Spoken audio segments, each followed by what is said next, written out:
I'm just going to tell y'all some poems and talk about the people that I was talking to that's not shit, okay? I'm not perfect, but I do my best. I'm formerly known as the girl who would always give till she had nothing left, but these days I'm selfish. I'm learning, I'm growing. I don't attach myself to shit that don't align with my purpose. It's fuck you or I love you is balance. It's falling down 10 times, but still getting up and trying. Texting your friends, great advice, even though you in the bed crying. It's seeing God and everything around me, but praying today. Don't nobody try me. It's calmness. With no ego. It's looking for love inside of yourself instead of expecting to receive it from other people. It's lonely, but it's worth it.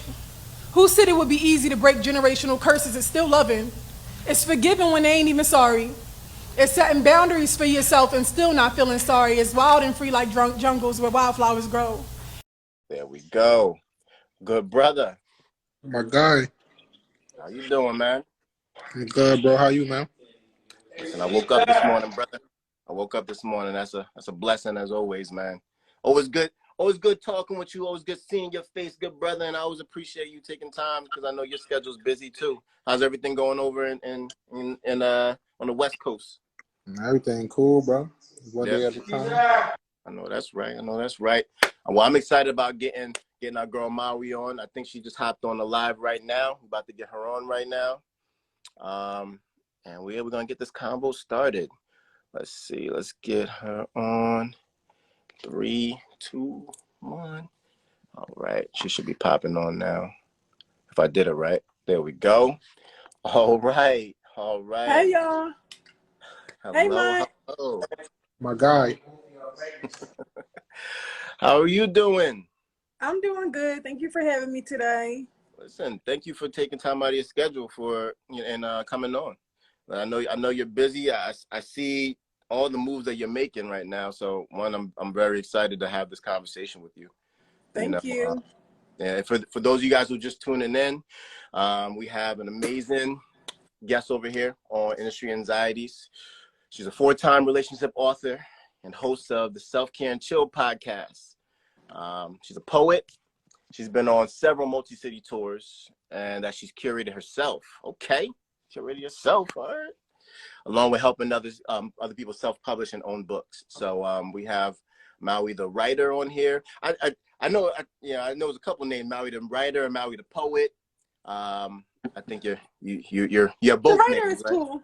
Okay. Yeah. We have Maui the writer on here, and we're excited to have you on. Let's see. So, I mean, how was your week? I had a good week. I didn't really do anything today, both sides work. I did Pilates. I'm sitting here with my baby. I know that's right. So How old is your baby?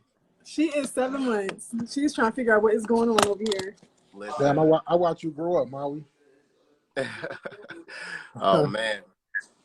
Oh. You heard me, Maui? Maui. What you say? I said I watch you grow up. Be quiet, mine. I don't got time for you today. Listen, I just had a baby. My baby is 3 weeks old right now. So really? Congratulations. Thank you. So I'm still. That's the best. The best part is when the babies can't move.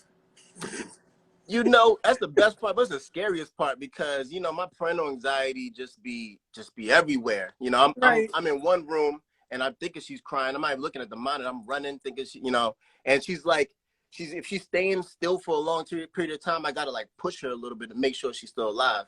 So that's the only thing other than making sure they're still breathing. That's true. They don't move. That's true. When they start getting opinions and everything, listen, I got two daughters, and I'm teaching them to be strong women, and it's a gift and a curse. But right.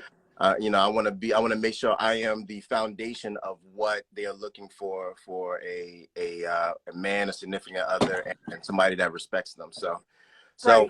But question. So, how did you get into this creative space of being Maui the writer, Maui the poet? Well, I always like to write poems for myself. Okay. And this is so funny, but of course, like when we in school, like we learn about like Shakespeare and like those kind of people. Mhm. But my mom had bought me a Headshots DVD, like with the rap battles. Yeah. Oh, And I'm so shy, but like if you ever watch, like take out everything that they saying, like talking crap about each other. Like you got people around you that's hyping you up, supporting you, like, and I just, me being a shy person when I was younger, like I always would feel like, dang, I wish I could do that. So when I start watching like 8 Miles or Def Jam Poetry and seeing people hype these other people up, knowing I could never do that because I'm so shy. Like I would just start writing for my own self and just pretending in my room that I would be doing the same thing. So that's what got me comfortable with just writing all the time. But it was for my own self. It wasn't for to share with people. Like that wasn't my plan to be sharing anything with nobody. Yeah, yeah. Young Bob headshot DVD started Maui off. And I've told Bob this several times. Bob, if it wasn't for you, I don't know where I would be. That's crazy. That's crazy. That's dope though. That's dope. Yeah, my mom would be like, I don't know what to do with her. She want to dress like a boy and watch rap battles all day. I know that's right. That's what's up though. Which one of the artists got you hype on those DVDs? All right, so Meek definitely got me hype, and H. Okay. So it was definitely Meek and H. It was also this other guy. I'm not sure what he was, like more of like vodka. Oh yeah. So He could be a Vodka, poet. He could be a poet. He could. Vodka wordplay is crazy. yeah. It was this other guy that was like brown skin and would wear like a backpack. He was like more like a weirdo though. Daddy-O. What? Daddy-O? Daddy-O. Daddy-O. Yes. Oh yeah. Yep, it was Daddy-O. Yep. I wonder what happened to him. He producing music now. He don't rap. Oh, really? Now. Yeah, I think he just produced. Yeah, yep, it was Daddy-O. My favorite was Joey Jihad, Reed Dollars, who else? Hollow Man. I like the. Okay. Yeah. I like the Reed. Yeah. Yeah, I like the Reed. That was a crazy time though. We were really sitting down watching TV, just watching like hours of just rapping. Mm-hmm. Do you think this generation could do that now?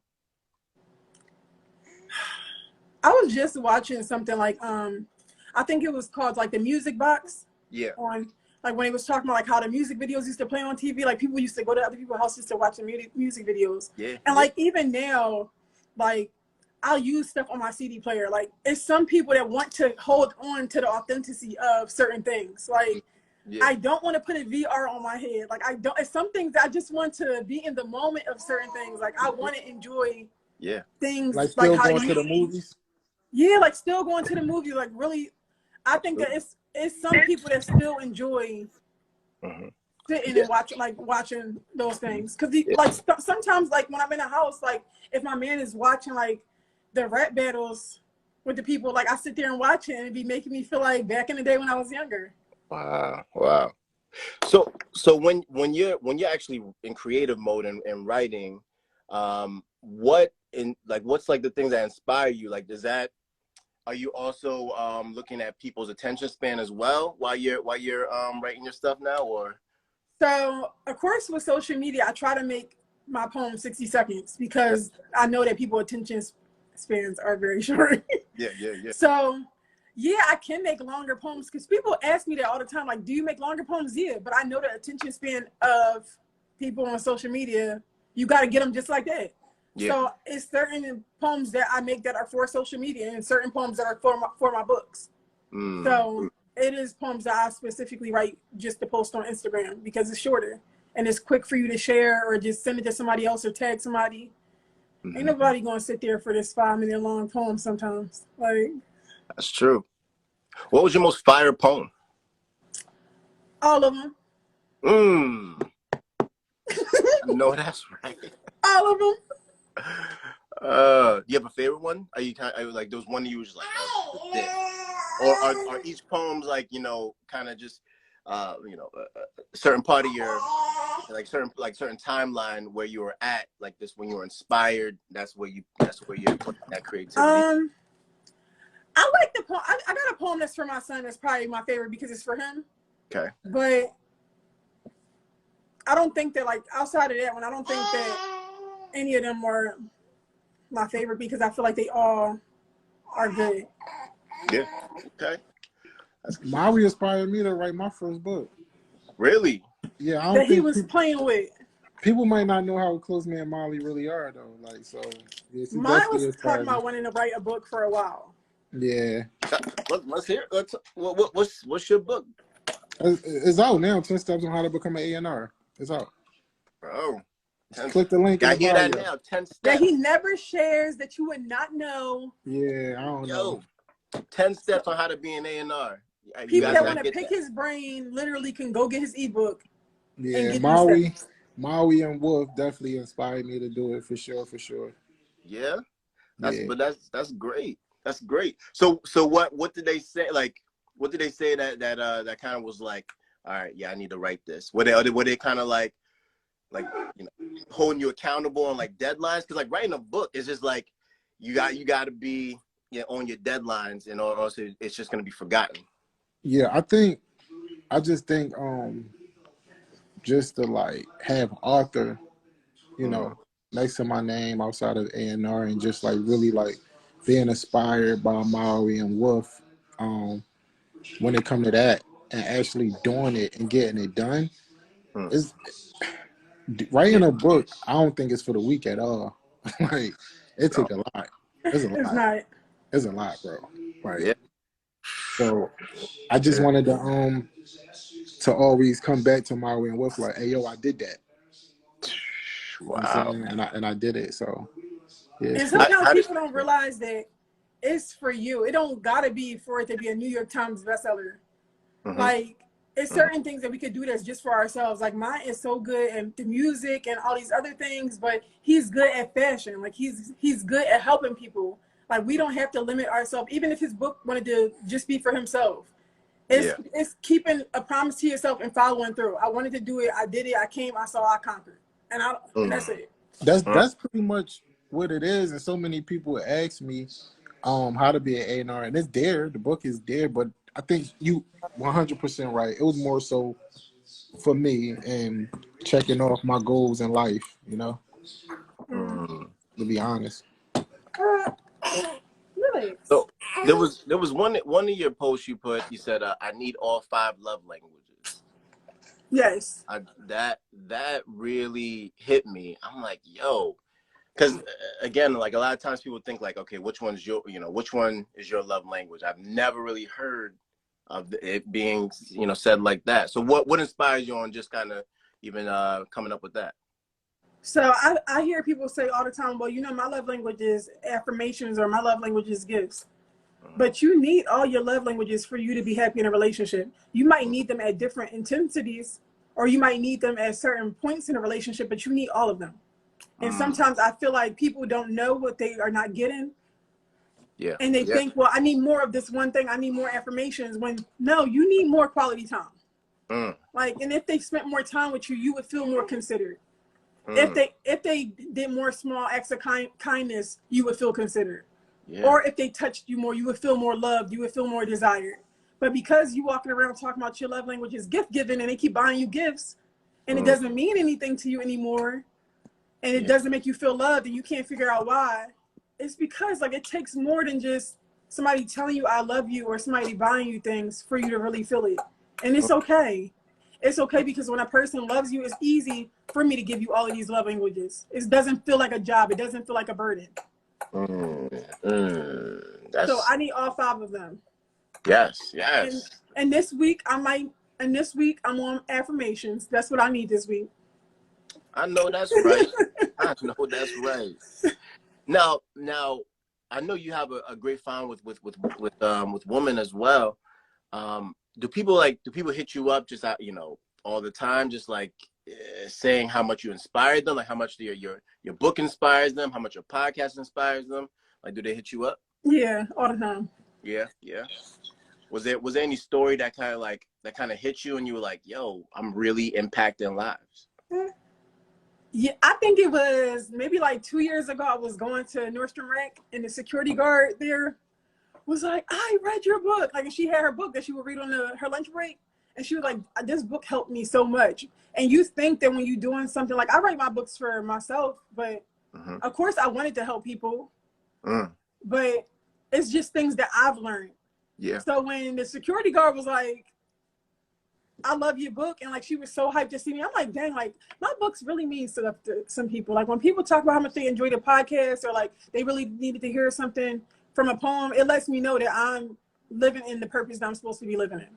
I think it's so dope too because no matter where I'm at, Toronto, uh, LA, Atlanta, no matter where I'm at in the world, and it's happened so many times. They're like, you know, Maui, and I'm like, yeah, but I don't think of it like nothing, like not, you know, Right. like If nothing, somebody like says to me, you know my Brown, I'm like, yeah.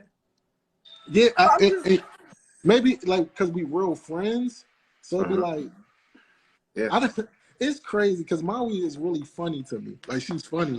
So when they be like when she give opinions, you know, about relationships, like yo, Maui is crazy. thank you for acknowledging my most wonderful trait is that I'm hilarious. You definitely funny. You definitely funny. But it's Before dope though. before I got on here, I had said to my girlfriend, I'm like, I'm about to join a live, and hopefully I get to get a little laugh out of it because I am very funny. And she's like, all right, call me back. Let me know how it goes. But I think that's dope when you got friends that know each other for them, and it's just not like, you know, we friends because of status. Like that ain't like, Right. we don't. When me and Maui talk, we just crack It's, jokes and it's just be never fun. about business. Nah, It's never ever, about never, a favor. It's never about something that he could do for me. nothing. Yeah. It's literally me calling him saying, I'm trying to be just like him. That's what's up. Do you feel like, you know, because you're at this point, like people take you too seriously? Because that happens to me a lot. Because I'm a therapist, so a lot of times when people, I tell people that like they're on their best behavior, and I be trying to joke, and like people who knew me before me being a therapist, like everybody knew that like I was always a jokester and stuff like that. So I try to say jokes like, you know, like while I'm doing therapy, and then people are like, should I laugh at this or should you know? So it's so do you feel that too? So I feel like the people who've been following me for a long time, they know I'm funny. Like, because I'm always on live. So they got the more personal relationship with me. Okay. I feel like when I was dating though, like that was just like, I like to read books. What do you like to do? And it's just like, bro, like this ain't gonna work. It was so serious because of them thinking that I'm serious. So I think that sometimes when people meet me, them thinking like I'm just so deep all the time. She's probably just want to talk about. Yeah, no, I want to laugh about the moon and the stars. And, yeah, I want to laugh. Like I want to have a good time. I want to joke around. That's good. So when you're dating, obviously you're not dating now. I'm in a relationship. Okay. Good. That's amazing. I'm not just this single woman out here with a little baby giving people advice. Listen, you never know. Like, listen, there's a lot of people giving advice out in these Instagram streets, and you know, when we try to check their credentials, it's just not it. It ain't adding up. Yeah, okay. The credentials wasn't adding up. Yeah. So when you're doing like these you know, these curated like, you know, poetry events, like how much work goes through that? Like, you know, it takes like a lot of work to do it. Like, is it just you? So when I set up poetry shows, it is me. A lot of times I'll reach out to a venue. I feel like no matter what you do, I feel like me curating the tours is easy because I'm constantly thinking of what value can I bring to wherever I'm going. So if I'm trying to do a show in Atlanta or Detroit and I'm reaching out to a venue, like I'm letting them know, like, this is how many people I can bring into your space. This is how many people will be buying food and drinks from your bar. Like that'll be getting to know about your business and buying tickets. I feel like it's easy because these venues hear from me and they're like, well, dang, like she wants to come on a Wednesday because that's my favorite day to have a show. And that's probably their slowest day. Or I'll ask, what's your slowest day of the week? Because whatever your slowest day is the day that I'll come and I'll bring a crowd. So the only difficult part will be when finding the poets that I want to have in each city. Because I always try to have poets that are from that city. Yeah, that's dope.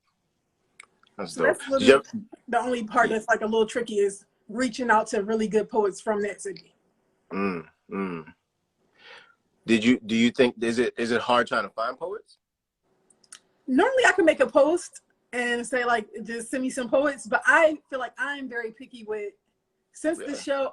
I want it to really be a healing experience. Like I want people to leave the show feeling like, you know what, that person that broke my heart don't matter. Stuff that I went through in my childhood is not important. Like I want it to be a real healing space.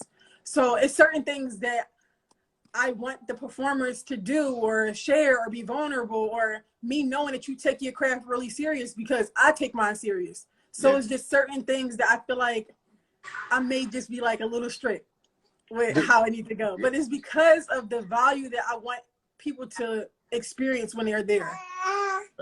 So everything you done been through, I know this like off topic of which you just asked, my good brother, but do you feel like, because I mean, look, you're the one that writing the books, right? So do you feel like you're at a space in your life where you're healed? So I feel like your healing is a never-ending journey. Like I'm constantly tapping into different levels of myself that I can work on and be better at. But I feel like perfection is not my goal. It's progress. Like I know it's constantly things that I need to work on. Am I going to bask in the things that I need to work on all the time? Like, oh my gosh, I just need to be better all the time. Some days I'm just going to sit in gratitude. Like I'm a long way from who I used to be. But I know, but I don't have ego to be looking down on other people or judging people for their decisions and stuff like that. The best I can do is use the things that I went through to help other people. But I know that I'm still always growing. So I want to make sure that I'm also never talking to people as if I know everything, or I'm so much I'm not going to say because I'm so much better than you. I'm on a different level because of the work that I'm willing to do, but that don't mean I'm better than you. It's just a commitment to the work that I was willing to do for myself. And we all can do it. It's just some people take it more serious. The work you was willing to do and the time and energy that you put in to start your healing process as well. Right. Some people don't even like. Some people just like, I'm healed, and you be like, that's why I asked you that, because it's like that's impossible. Right. Like, there's no way. And then I feel like it's hard to. You can't even say that. Like I tell people all the time, you will see how much growing you still got to do when you are in situations that trigger you. Like until you in stuff, things that trigger you, you'll see how much healing you done did or you still need to do. When you in the same room with people that you want to smack the shit out of, and you choose in peace, are you not allowing people to take you back to a level that you've already leveled up from? So when I'm around people or I'm reacting to situations in a different way that I would have acted 5 years ago, then I know like I'm doing the work that I'm supposed to do. This can't bother me. I'm having a great day because I decided when I woke up this morning my day was going to be great, and can't nothing take me off that track. Right. So when you're in the room with somebody that triggers you, is there a go-to like poem or go-to like phrase you're saying? Like what's a Maui poem that somebody can say to kind of help them not want to smack somebody that they were upset about? Literally, I ain't got no poem, but one thing I keep in my mind that whatever you're projecting on me literally has nothing to do with me. It has nothing to do with me at all. And once I realized that it has nothing to do with me, may peace be upon you, because listen, that's it. May peace and blessings be upon you because you're projecting, and whatever you're going through, I wish you well. It don't got nothing to do with me. Just give them healing energy. That's it. I hope that you heal through whatever you're going through right now, so that you don't have to be projecting it onto other people. A lot of people projecting a lot of things on other people. Yeah. And I think when you are aware of that it's not really about you, it's really about them, it allows you to kind of really not even be upset about what's going on over there. Right?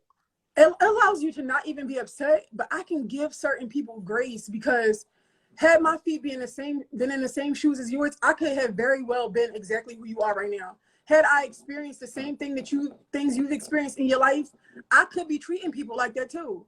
Like I could have had a completely different experience in this life that was similar to yours, and I could have been exactly who you are.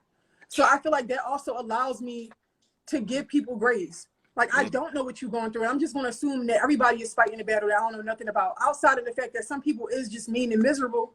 But I don't know what made you that way. Like, I don't know what kind of experiences or what kind of letdowns or disappointments that you've had in this life to make you that way. But I can give you grace because I want to. That's facts. I mean, even like for forgiveness, I always ask people like, what's, you know, what's like the level of forgiveness? Like, when do you say, you know, I'm not forgiving this person anymore? Is it 1 time? Is it 2 times? Is it 7 times? You know, because a lot of times, you know, people may do you wrong once and then we cut them off. Sometimes people may do you wrong 10 times. Like, what have you noticed, like, your, you know, kind of your level of when it's time to forgive somebody and when it's time to cut them off? So for women, because I'm a woman, I would like for women to start giving other women the same grace that they give men. Say that one more time. That's going to be a sound bite. Don't try to fight me, though. Say that one more time. It's going to be a sound bite. I would like women to give other women the same amount of grace and chances that they give the men. Like, if I'm your girlfriend and you love me, you can check me, you can correct me. Like, and because I love you and care about you, I can admit when I'm wrong and I can apologize. But to say fuck the friendship because you don't like something I did one time and he get 55 chances, God damn, like, he's on his 56th chance. But do you want that though, Maui? If someone is ready to remove you at the one time, do you want that girlfriend anyway? So me personally, I'm a person that I don't like people that sweep stuff under the rug, right? So even if me and you had a problem and like you just hit me up out of the blue and I know that what the problem that we had really bothers you, I wouldn't be comfortable being friends again. Like, I'm not comfortable being around people that I know have a problem with something I did and they don't address it. Because I don't want to be around somebody that I feel like is lingering, like that thought is still lingering and it's still bothering you or hurting you, and you got some type of underlying feeling towards me that you have not addressed. So you can cut me off. That's cool. But I feel like if you want to forgive somebody, forgive them, which means not constantly bringing something up. If you want to cut them off, cut them off. But the forgiveness, that's for me. Because it's too heavy of a burden to walk around hating somebody or reminding myself why I don't like you or what you did. The forgiveness is all for me. Now, whether or not I want to reconcile with you, that's up to the standard and the boundaries that person got for themselves. There's certain stuff that I feel like it ain't no reconciling after this. Like, it's certain things that it's not no coming back from, no matter how much I cared about you. And I feel like even if you were apologetic or you didn't mean to, it's certain shit that's just a character flaw, and I don't want to come back after it. Why do you think the women give men more chances than they give other women? Well, it's a different it's a different kind of attachment.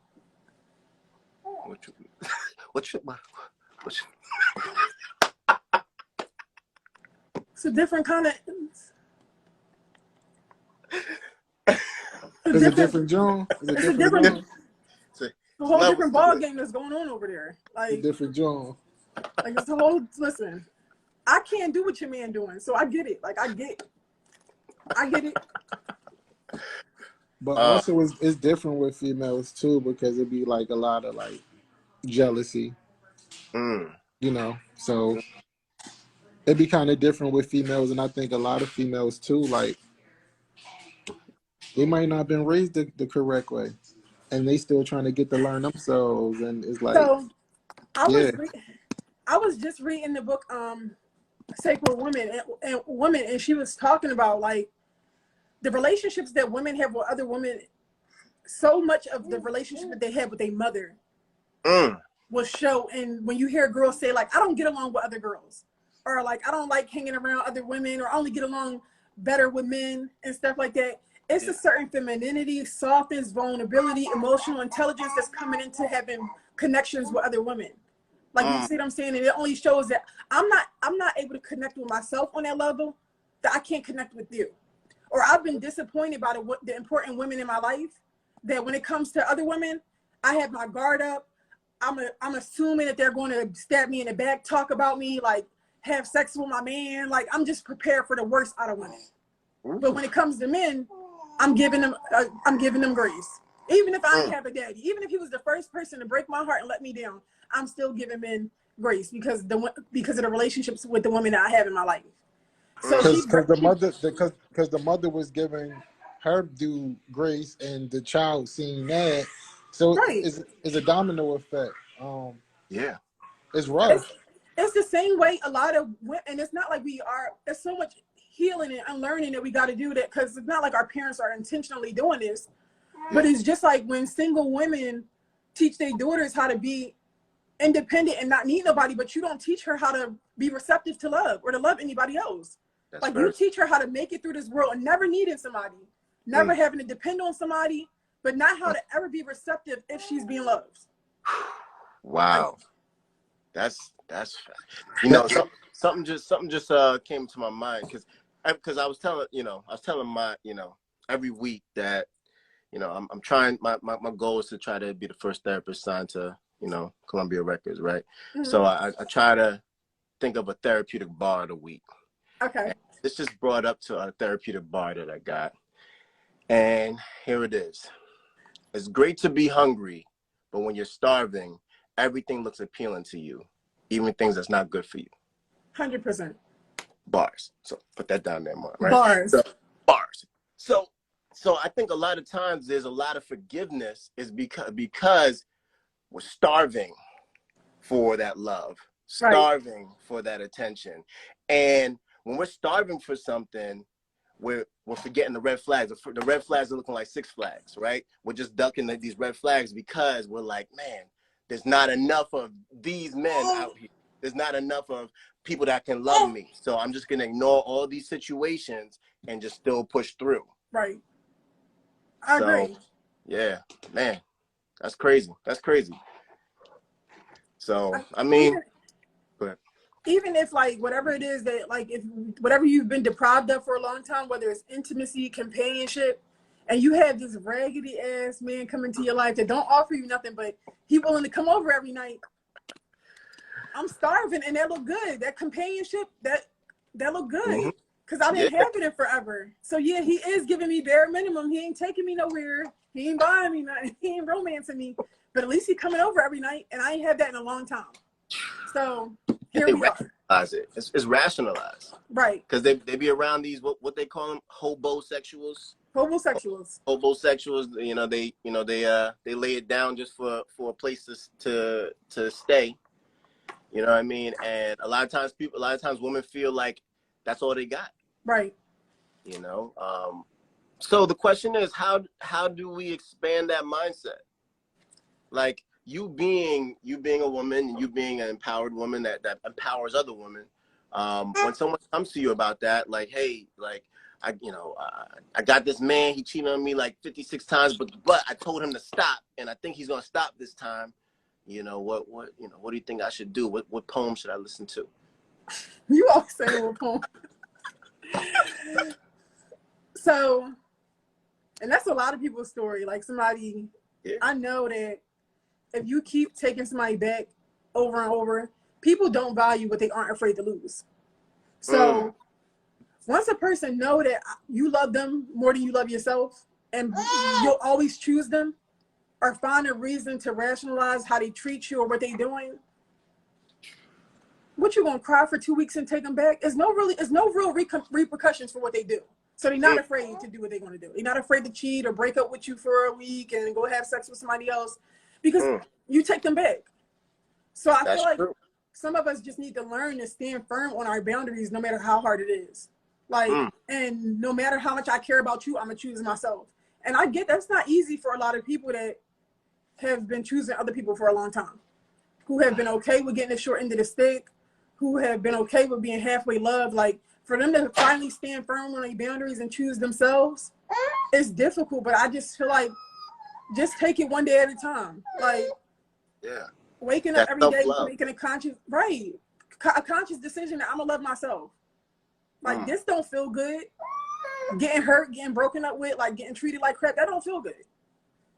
No, and it definitely doesn't feel good. And I think what happens is, like you said, it's what they're used to, right? And it's a habit. It's sometimes we feel like, oh man, I don't deserve. this relationship is going too good right now. That person, he's I don't know, he's not what I'm used to, and he's gonna break my heart. I'm gonna go back to my ex. Right. That's going. Some people feel like it's easier to go back to a pain that they know what to expect. So I know you already know his tricks. You already know everything about this guy. And new guy, that's gonna be an unexpected thing. So I definitely feel like it's a comfortability of why people keep going back to what's familiar. And sometimes if people look at all the relationships they've been in that didn't work, everybody that they've been in has a similarity. It has a similar quality, whether they reminding you of your childhood or they reminding you of the parts of yourself that still need some work. Everybody still has something in common. And we just need to figure out, why am I choosing the same people that treat me this way? And why am I allowing it? What do I feel like I am lacking that I allow people to treat me this way? And I feel like, more importantly, more people need to realize that I'm so certain that I'm a good person that anything that God takes away from me, he will replace it with somebody better, including people. Like, I'm not afraid to let nobody go. Like, I'm so certain that he will never allow me to go without. That if somebody doesn't want to be here, if they don't want to appreciate me, if they want to leave, I can make peace with that. And it will be replaced with something that God feels like is better fitting for me. But I'm not begging, convincing, or trying to make somebody stay somewhere they don't want to be. That's so true. I think a lot of times it's that patience. It's, you know, especially when people are getting older. I noticed this when men are younger, they're less patient. They want something now. But when women are older, that's when a lot of times they're less patient, because they feel like my time's running out. You know what I mean? And so we got biological clocks that's ticking.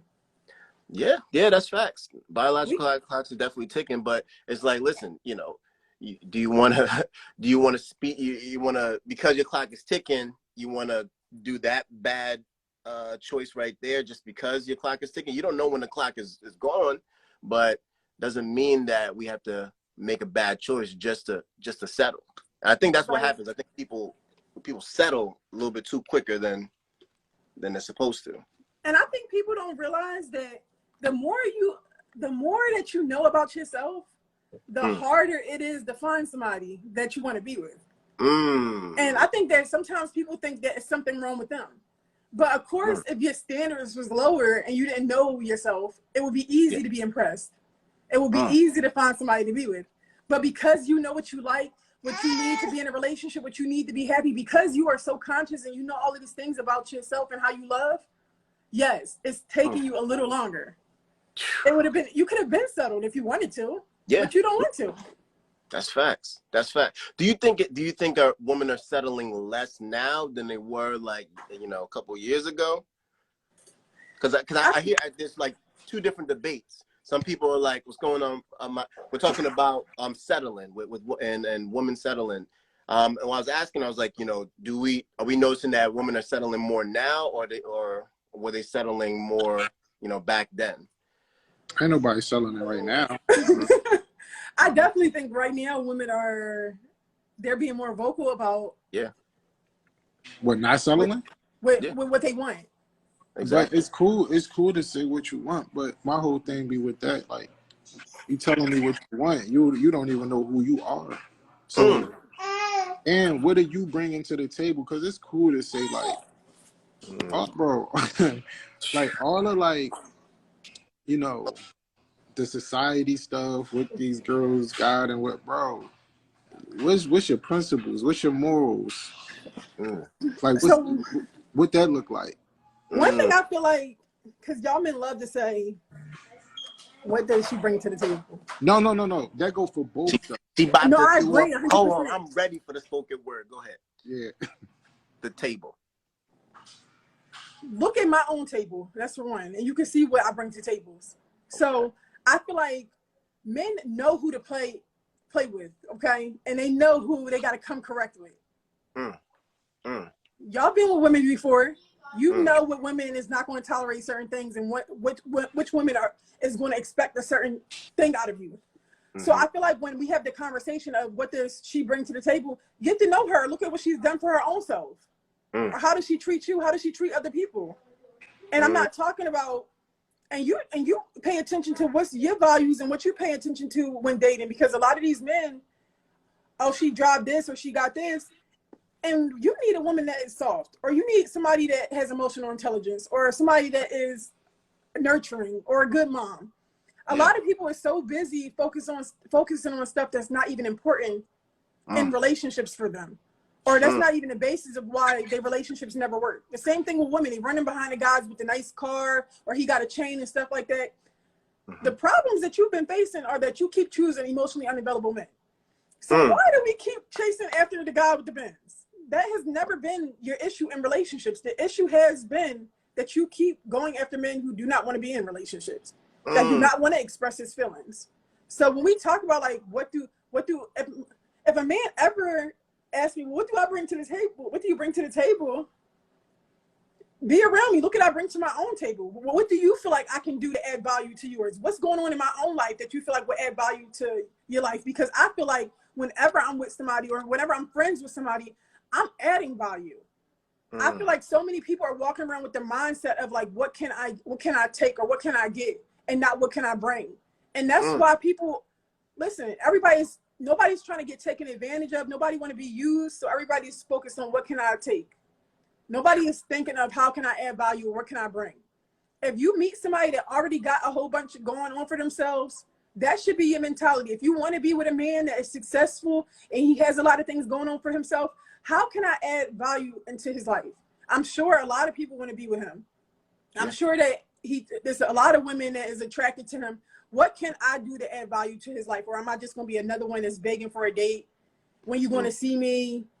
Like, when are you taking me out? Of course, you're going to be like everybody else is on his line. The same thing if you're a man. How can I add value to her life? She a great mom. She work all the time. She got a bunch of things going on for herself. How can I add value to her life also? Wow. Don't get me to preaching tonight. I mean, they need to hear it. You know what I mean? They need to hear that. But look, all that's cool, right? But I still be on the tip, like, even with men as well, like, we gotta identify who we are before before we try to give somebody 50% of anything. Like, because at the end of the day, like, a lot of us is really broken inside. So we go into these relationships wanting love, right? But don't even know how to accept it. So when somebody's trying to give you that love, you really pushing this shit away because you don't want to, but you just never was taught, or you never learned to accept real love. So I agree with you 100%, Ma. And I feel like in the dating phase, if people slow down and really dated people the way they were supposed to, I will be able to notice this about the person I'm dating. And then I will be able to assess myself and where I'm at in my life. And if I have time to be teaching a man how to be vulnerable or how to express himself. And if I don't, like, I could recommend him to a therapist, or I could just not waste his time. But because people moving so fast, we went out on a date the first week, we fucked the second week, the third week I'm asking you, are we in a relationship? Like, I don't really know much about you. Like, I'm finding out all of your triggers and trauma 4 months into the relationship when we've been fucking for 3 of the months. So, but at the same token, at the same point you say that, like, those same things, you just mentally found out about your own self.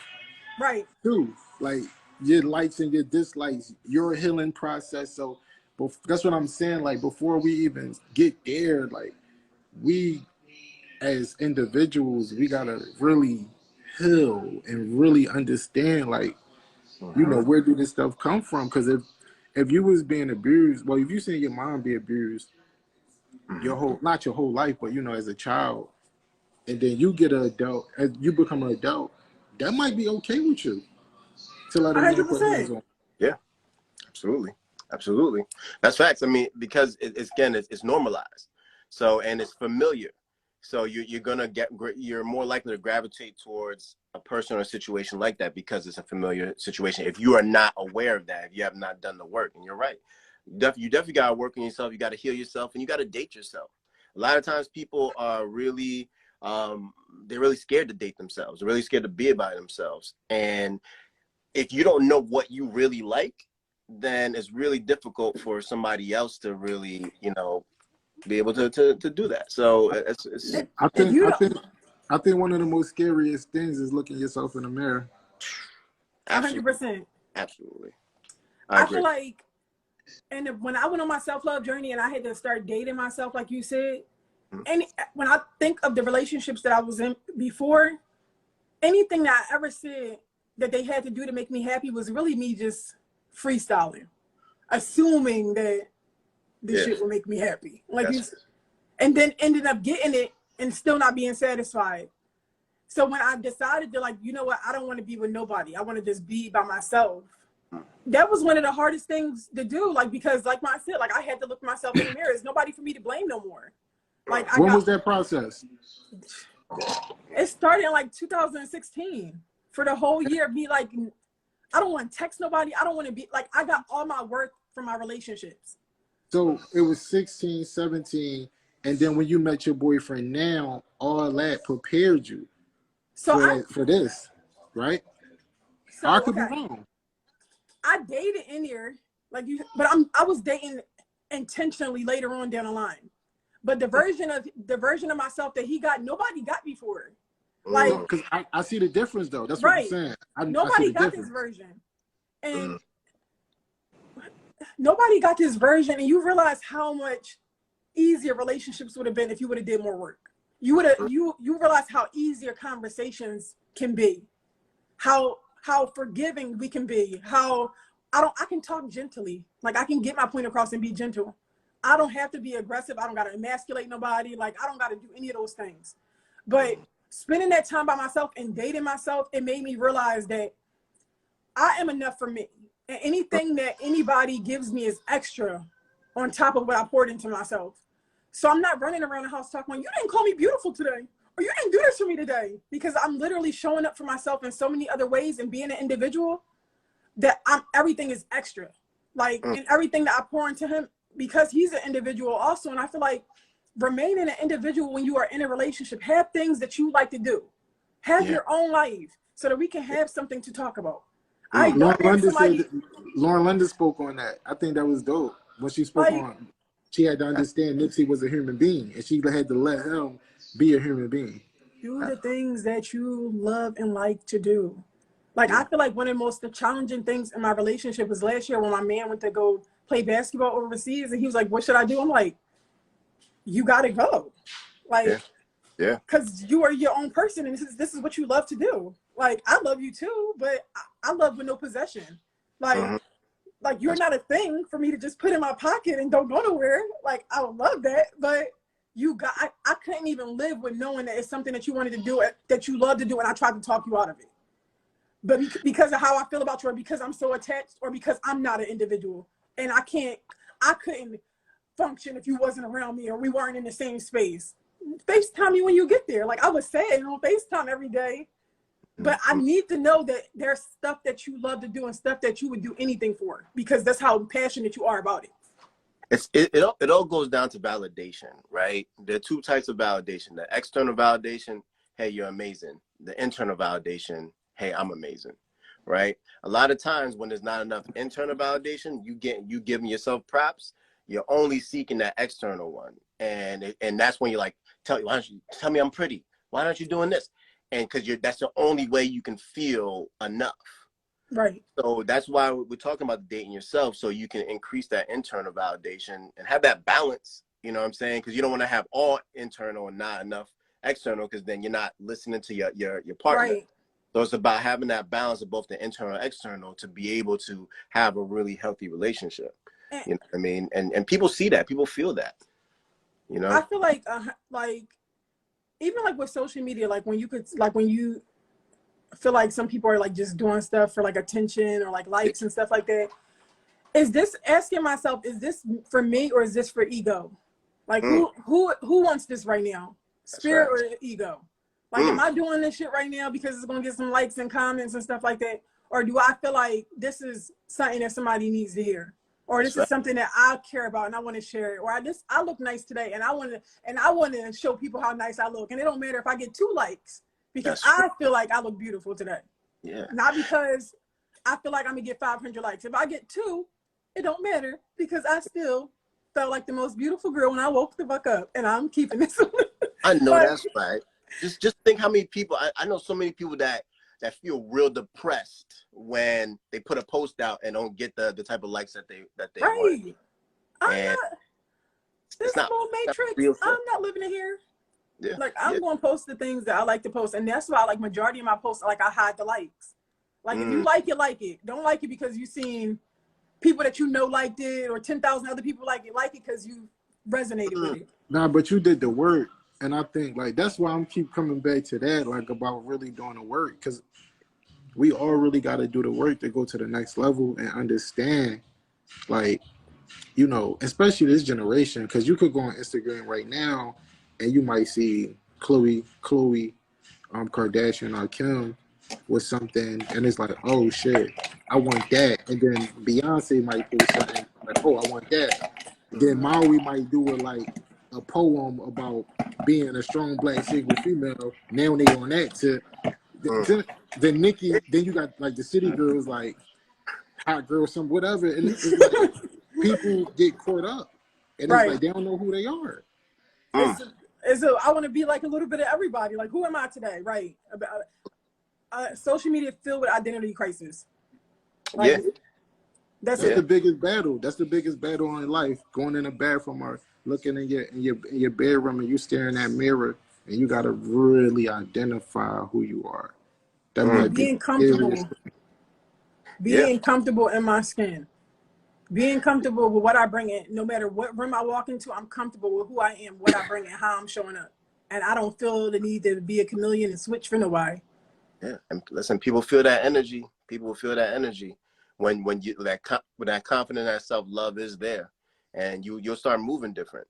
Listen, my wife became my wife because her self-confidence and her self-validation is up there, and it allowed me to want to be me, but also allowed me to, I can't play games with her. Like even in the beginning, because I got a good gift of the gab. So in the beginning, I was trying to say what I had to say, and she shot right through it. Like, yeah, whatever, all right. And I remember one time what really changed my life was when I guess I was treating her like I was being a nigga, and I was treating her like, you know what I'm saying, it wasn't a good situation. So one night she said, yo, I'm coming over. I'm like, all right, cool, you know what I mean? So we did our thing, and then she just left. All right, peace. I'm like, wait, what happened? She's like, so now I gotta go somewhere. I'm like, I felt so violated and disrespected. I had to cover. I'm like, are you gonna call me? She was like, and then she skirted off with her girlfriends and rocked out. That blew my head. Like, I'm like, yo, I love this girl. I love her. She just blew my mind. But yeah, but it's about having that confidence and having, knowing your worth. Again, that's what it's about. It's about making sure that everybody you have to know your worth. When you know your worth and this person know their worth, and you realize, it's the math ain't mathing, then maybe y'all shouldn't be there. People, like what you said, like if I know my worth, people just gonna know not to play with me like that. It's just I don't carry myself like that. You know not to come around here with that shit. Like you can feel it. Like you can feel not to come around here with it. God not even gonna let it happen. That's first and foremost. Okay. God ain't gonna let it happen. So I'm not even like when it's certain things that like when I look at things I tolerated in the past and people I was with, I'm not even running in the same circles or rooms to run into those type of people. Like so when we talk about like the healing that I did and working on myself, the type of I know people love to say these guys ain't shit and it ain't no good guys out here. But the more work that I did on myself, I definitely feel like I elevated myself to a level where it's like, dang, it's actually a lot of good guys out here. I just needed to get on the level to where they was at. They just wasn't where I was at that time. And it's okay if your soulmate is on a level that you're not on yet. Like, it's sometimes that, you know what, I got some more things that I need to figure out and work on with myself. Yeah. So that I can have access to something different. Because whatever I'm doing right now, it ain't working. Like, it's not working. It ain't going the way it's supposed to go. Absolutely. That next level. Sometimes people want that next level, but like Mon said, they're not trying to do the work. Right. And they get frustrated why they can't be around this person, these people on that next level is because you're not there yet, or you haven't. Listen, you gotta cleanse, man. You really gotta cleanse, like from from the world, from everything, from social media, from people, from food. You really gotta find your sanctuary. You gotta find your place, your happy place, and it's a real thing. I did it. I had to move to Los Angeles to find it. Man, If I had to move to Japan to find it, I would have did that. But mm-hmm. you real like you can't put a price on your piece, man. mm. And doing whatever it takes. A Yeah. lot of people be afraid to make that next step, that change. You said, that moving from what all the way to Cali, to LA. A lot of people, they want that, but that fear, the unknown, really stops people from really going to their potential. Well, just that and alone. For so if you believe in God, then you're gonna jump out the window. Because if you don't jump out the window, that's like you saying you don't believe in God, and Mm, not believing in God is wrong. So yeah, why wouldn't I believe in God again? Right. We that's talking about fear. Fear is not even like a thing. Like it's that's not right. even a real. It's not even a real thing, bro. Like it's just And I feel like that literally is like what separates people from where they are and where they want to be. Mm, Like even when I'm starting a new business, like if my friend's saying, "Well, what if this or what if this?" I'd be like, "I'm gonna I want figure." to- I started a business and they had candles. One of my friends was like, "Do you know how to make candles?" I'm like, "I'm gonna figure that shit out along the way." Like, listen, like I got this idea, I'm executing. Like, whatever you're trying to project onto me right now, listen, God gonna see if that it goes the way He sees it fit to go, and I'm in alignment with it. Okay. All of that being afraid, second guessing, like, what if this, what if that? Listen, I'm gonna figure it out when I get there. Like, I cross the bridge when I'm in front of it, and that is what's separating people from not going to where they want to be because of what they think might happen. Absolutely. The shit that you're doing right now ain't working. So what is the worst? What is the worst that and can being happen? and being from poverty, because it's like being from Philly. Like my whole thought process was like, I know if I don't go try to pursue my dream, I know it's here. I know this is it. Like, so why Right, would I go pursue my dreams? And honestly, like being a young black male from poverty, from Philadelphia, we already counted out. That's right, right. We That's counted, we lost already. So what, mm, sit here and become a statistic? Nah, bro, it's no way. Not me. right, that's Not me. I'm gonna figure this shit out one way or another. yeah. Listen, and again, you miss 100% of shots you don't take, right? I mean, Yeah. even, I own one of my businesses. I own a med practice, right? And I never went to med school. So when I was talking about the idea, like, yo, I got the network, I can be able to open this. Some people I talked about it, they were like, but you're not a doctor, you don't know all these things. I'm like, okay, well, I'm not gonna talk to you. right, So what I did, I talked with the right people to get me the right energy, to get me the right mindset. And now I got 2 doctors on my payroll. I got 4 nurse practitioners, and we have a full staff, and it's working, and it's going, and it's going. And that was something that came from just nothing. It came from idea. It came from idea, and also the nerve to be able to know you can be able to do right, it. And so a lot of times people, they see, especially on social media, they see like, oh man, Maui's winning over here, Mont winning over here, boom, boom. I wish I want to do that. But they don't know the hard work that it took to get to that type of level, right, that pushing, that going over and just like jumping off that edge, jumping off that ledge to see if you're gonna fly. You know what I'm saying? And a lot of people won't do it, but I would say if you want the things in life that many people don't have, you got to do the things that many people won't do. 100. Another thing I feel like what you said, like outside of the fear, like, and I was talking about this earlier, being confident when I walk in a room that I know that even if your poems are great, they might be better than mine. You can't outwork me. And that's the one advantage that I got that I'm not going to sleep until the job get done. I know So that's by the time you even caught up, you out of breath because I'm not going to sleep until, and I'm still going to rest in the morning. And I'm still going to get my sleep and feed my baby and take my son to school and pick him up and go to Pilates. But But people that's don't because want you to do want the to be work. great. That's because you People, want to be great. So it's kind of different. It's the difference between good and great. Like Yeah. Kobe Bryant was great. Allen Iverson was good, and I Mm. love Allen Iverson, but he I was love good. AI. But he was Oh, good. He wasn't great. He was good. wow. So what's the difference between how to be great and being good? Your That's work ethic. Your work mm, ethic. Kobe got what? Kobe? How many rings Kobe got? 4 or 5? I think Kobe got the same things amount of fine. books that I got. I know See, that's right. see. Look at that. That's Yeah, what I'm can't saying, go ahead and right? flaunt that. Okay. Iverson, and I love Iverson, but he didn't win a ring because he didn't apply himself to be great. That's right. Mm-hmm. It's a difference. Very. It's just a difference. That's all. Yeah, yeah. It's that work, and then that's the thing. You could.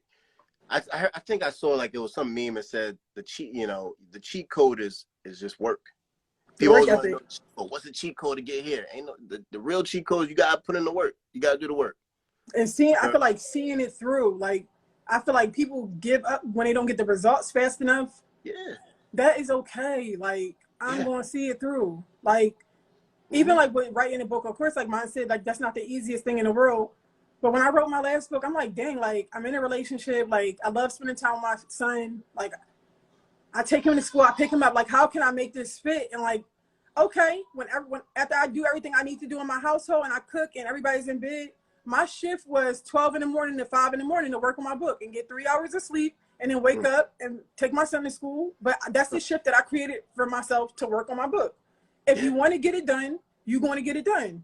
If yeah. you want to make excuses, you're going to make excuses, but you got to push yourself through the uncomfortableness. Like if it Mm-hmm. was easy, then everybody was going to be doing it. That's true. But pushing Excuses get yourself your through excuse from the wrong. uncomfortableness.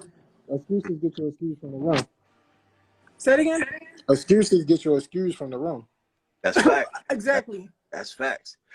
Well, I know why you tell people get like a vision board. Like vision boards are real good. You know what I'm saying? It doesn't have to be anything, real like outlandish, but just it can be a word, it can be a picture, it can be something that you're trying to push and go for. Because the thing is, a lot of people think that people who are successful, they're motivated all the time.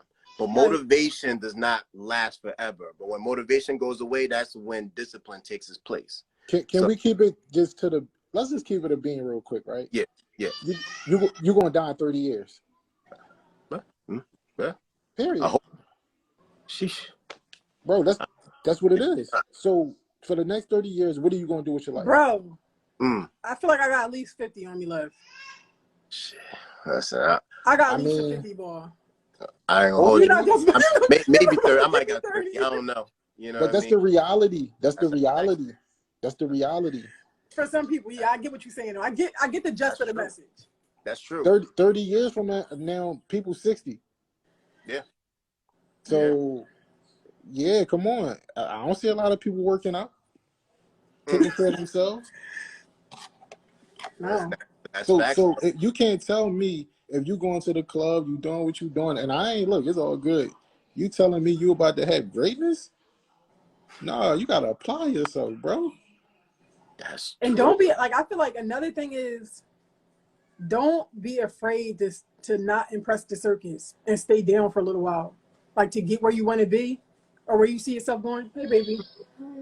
Like, it's so many people that's so busy trying to look like they winning or impress other people and stuff like that. It is, listen, Yeah. I wrote the first book on my grandmama couch, okay? Because I needed to not have no bills for what I was trying to do. I needed to be somewhere where I ain't have no bills. Yeah. Like, and it wasn't a person that was going to make me feel bad about sleeping on my grandma's couch. Yeah. Is your Yep. problem? Is your journey? And the thing is, like, I always hear people say this, like, don't go broke trying to look rich for broke people. You know what I'm saying? Like, because a lot of times we do so much to try to, again, keep up with the Joneses, keep up with, with individuals.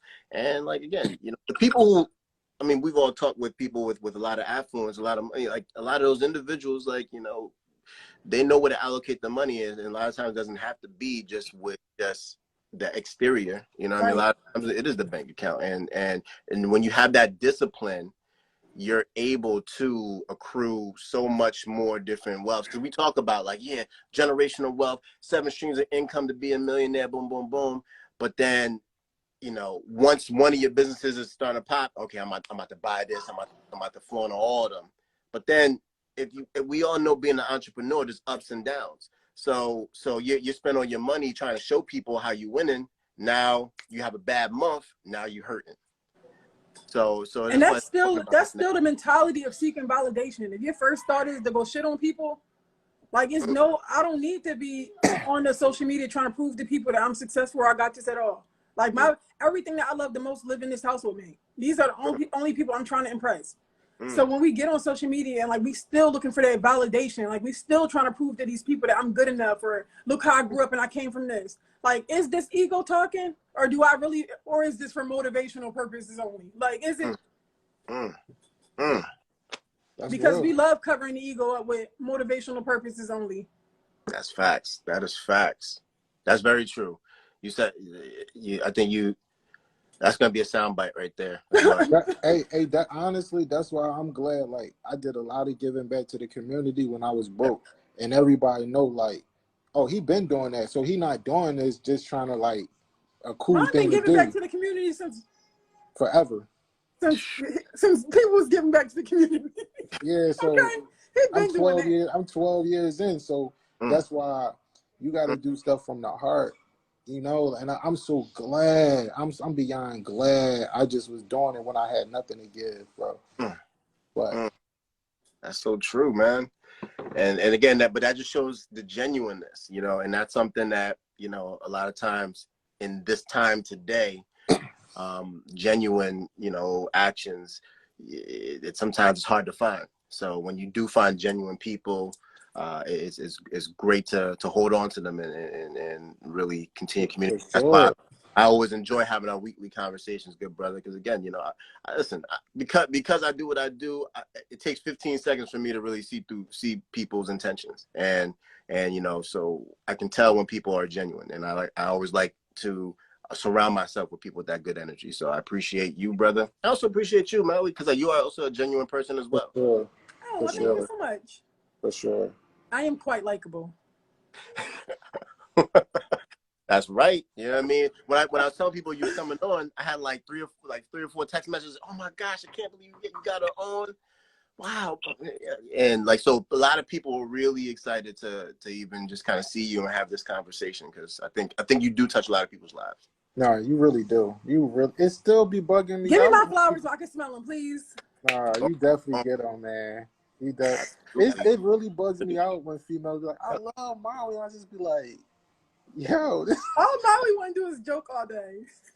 I'm about to give you some flower emojis right now. Put it right in the chat. Boom, flower emojis. I ain't been able to see the comments since I've been on here. Yeah, me neither. Nah, I've been seeing a lot of people have been tapped in, and they're enjoying just, you know, definitely the conversation. So a lot of people giving you flowers. Everybody give my her flowers right now. I can't see them, but y'all, I'm smelling them. Thank you so much. There we go. Man, I always love these conversations.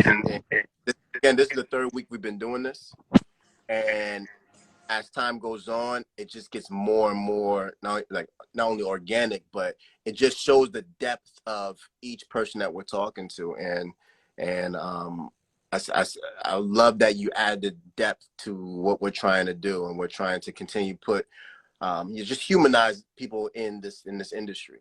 A lot of times people see individuals with a lot of followers, see individuals that are doing so much. They just see them as an opportunity. They don't see them as a person. That's why we're seeing people just, you know, recording people while they're dying, because they're gonna post it later and then they're gonna get a lot of likes because it's an opportunity. So this whole situation is just to be able to continue to humanize, you know, our influencers, our creators, our entertainers, to let people know that there's more to this person as just only an opportunity, you know? Right. So appreciate you. I enjoy y'all having me today. Yeah, absolutely. Are you about to put your baby to sleep? Did your baby sleep around this time? She normally goes to sleep at 9, so she should have been asleep. But she wanted to see what was going on here. Mm-hmm. She wanted to get in the mix. Yeah, she was being newsy. Mm-hmm. Listen, my 4-year-old does not sleep until she has like sleeping problems. So it used to be like 1 o'clock, 2 o'clock. She would go to sleep. In the So morning? yeah, in the morning. Yeah. So I'm sending you love. thank you. Send me love, send me prayers. Send me. But good brother, you're 3 hours. So it's like 7 o'clock. So it's still late over your way. Yeah, I'm about to head to the studio right now and get to work in, bro. Absolutely, man. Listen, I appreciate both of you guys hopping on. We appreciate everyone who's listening and who's been watching this amazing talk. Next week we got another great individual coming on. Just have to finalize it, so I'll announce it in the next day or two. But listen, is there before we hop off, is there anything that you want to just let our listeners know? Any gems, any therapeutic gems you want to drop to the listeners? I guess since we talked about like loving ourselves and working on ourselves, Mm-hmm. I just want people to really think about like the work that you do. Mm-hmm. Your children get the benefit, and you get to heal. They get to grow up in a household that they don't need to heal from because of the work that you did for yourself. Mm-hmm. So that's what I'll leave them with. Mm-hmm. Raising more children in households that they don't need to go to therapy from. That's right. Not that we don't need more therapists, but listen, I'm busy. Listen. I hope we don't need more. The work is all for you, but the people around you that you love the most get the benefit from it. Absolutely. Well, what about you, Mott? What about you, good brother? Excuses get you excused from the room, man. That's it. Let me go tweet that from All good action. brother Mott. I know that's. I'm just to let everybody know. Listen, relationships is like a living thing. If you don't feed it, it's gonna die. If you feed it the healthy things, it's gonna be unhealthy. It's gonna die. And so it's about what you feed it. You have to feed it more healthy situations. And so those of you who are struggling inside a relationship, you got to ask yourself: is it being fed? Is what's the right thing that's being fed, or is it am I with the right person to feed it? So it's gonna take a lot of self-reflection, self-thought, and just self-work. So we talked a lot about just the self, dating yourself, being uplifting yourself. So I hope everyone who's been listening to this, get something out of this, and I want them to continue to invest in their mental wealth and protect their energy. Okay. For sure. I want you guys to have a great one. Kiss that baby good night. Enjoy yourself in the studio, you. Good brother. Yes, sir. Love you, Maui. I love you too. All right. You guys have a good one. See you guys next week.